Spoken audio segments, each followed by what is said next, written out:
Banyak lagi tabung eju. Ai, mungkin customer nak mai ambil ikut saat ni. Boh. Boh. Ada nampak customer tak? Yo yang nak mai ambil tabung eju ni belakang ni semua ni yang nak mai ambil. Tak ada. Beli juga. Tak boleh. Lama dah saya cari tabung eju ni. Kalau nak beli store je. Nombor tadi lagi duduk sini. Tak ada pun store pun. Tak ada customer. Lalak pun tak ada store ni. Bolehkah kita saya nak semua? Hah? Semua? Ha. Tak boleh kak, tak boleh. Dia ya siapa dah? Dia pergi maki dulu kot.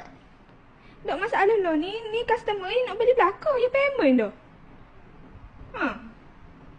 Tak ada Ana. Mungkin pas ni kot dia mari. Tak apalah kalau ada bohoyak deh. Nanti Bo panggil Ana lah. Okey bah. Ana lagi sibuk lah. Tunggu customer Ana tadi. Gawa bah? Ha? Gapo? Tak ada. Nanti you mari bawa oyak ke Ana. Oyak tu deh.